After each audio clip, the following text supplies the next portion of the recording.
Mas dakila ang anak ng Diyos kaysa sa mga anghel. Kaya naging mas dakila ang anak ng Diyos kaysa sa mga anghel, at higit na dakila ang pangalan niya kaysa sa kanila. Sapagkat kailanman, wala ni isa man sa mga anghel ang sinabihan ng Diyos ng ganito, "Ikaw ang anak ko, at ngayon ipapahayag ko na ako ang iyong ama." At wala ring sinabihan ng Diyos ng ganito sa sino mang anghel, "Ako'y magiging ama niya, at siya'y magiging anak ko." At nang isusugo na ng Diyos ang kanyang bugtong na anak sa mundo, sinabi niya, dapat siyang sambahin ng lahat ng anghel ng Diyos. Ito ang sinabi ng Diyos tungkol sa mga anghel.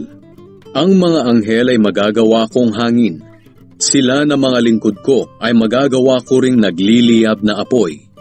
Ngunit ito naman ang sinabi ng Diyos tungkol sa kanyang anak.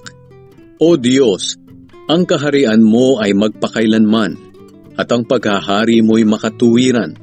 Kinalugdan mo ang gumagawa ng matuwid, at kinamuhian mo ang gumagawa ng masama. Kaya pinili ka ng Diyos na iyong Diyos, at binigyan ng kagalakang higit sa ibinigay niya sa mga kasama mo.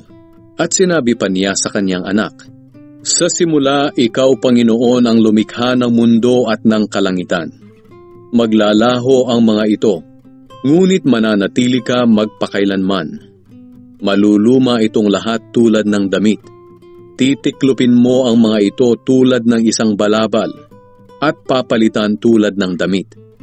Ngunit hindi ka magbabago, at mananatili kang buhay magpakailanman. Kailan may hindi sinabi ng Diyos sa sino mang anghel, maupo ka sa kanan ko, hanggang mapasuko ko sa iyo ang mga kaaway mo.